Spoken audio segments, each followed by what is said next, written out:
But let's talk about another political showman, Nigel Farage, making this point today that this lack of vetting of reform candidates, and let's be honest, there has been a lack of vetting because some of them have seemingly been appeared on ballot papers despite saying some quite suspect stuff in the past. He's blaming this on this vetting company that Reformed asked to do the work and says that they haven't fulfilled their obligations. Tell us more.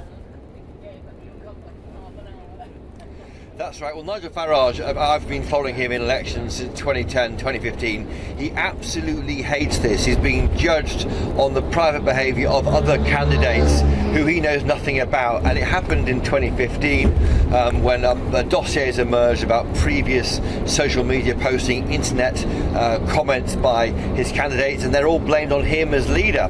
And that's politics, by the way, but he hates it. So what happened back in April was Reform UK paid a company called vetting.com £144,000 according to Reform UK to weed out any embarrassing parliamentary candidates amongst its slate of 650 or so, well not as many as that, but over 600 candidates at the election.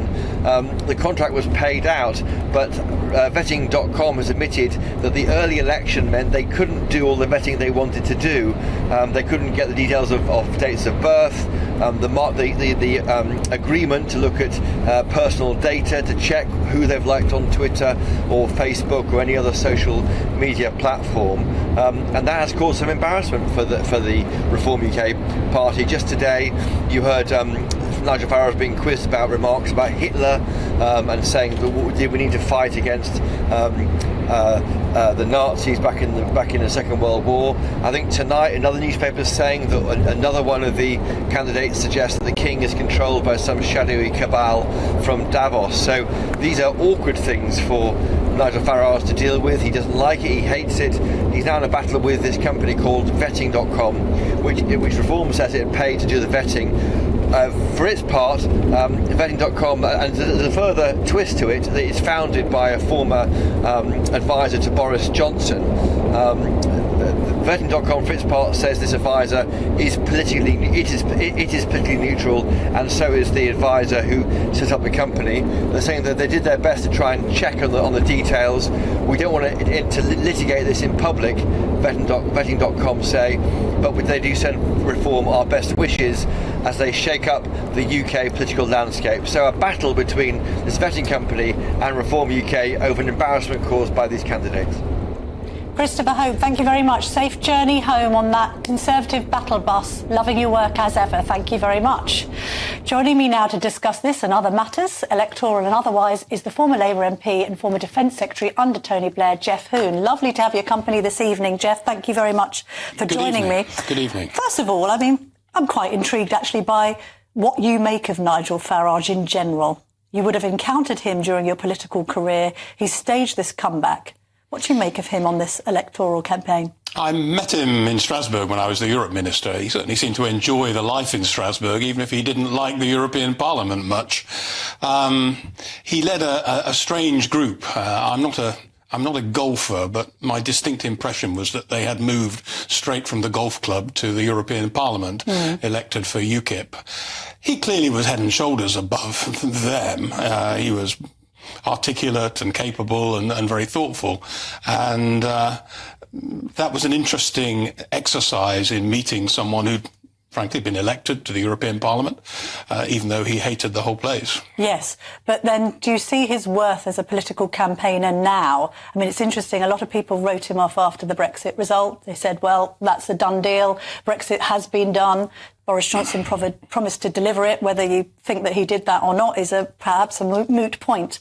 But he's back now and he's talking about how he might be able to run to become Prime Minister in 2029, that he will be the effective leader of the opposition or an opposition to what we think might be a Labour supermajority, and that he's the one who can unite the right.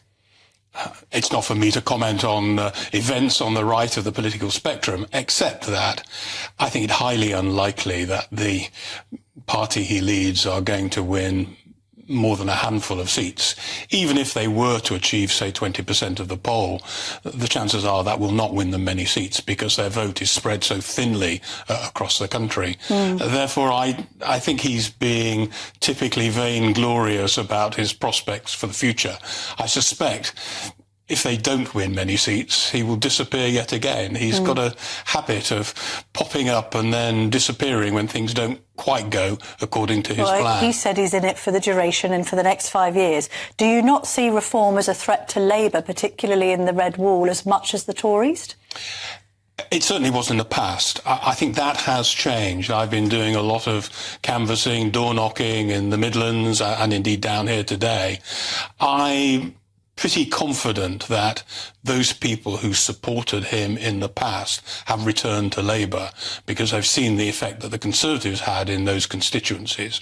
I can see that he will still continue to damage the right of the Conservative Party, not only in terms of votes, but actually in terms of pulling the Conservative Party to the right, which we've seen over a long period now. And I think that's probably the most dangerous development in British politics.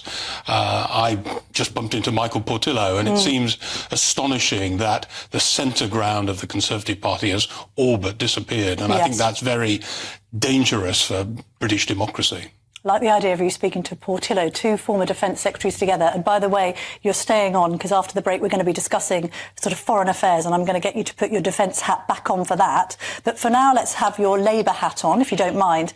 Is this reminding you of 1997 or is it more reminiscent of 1992, do you think, when you were first elected?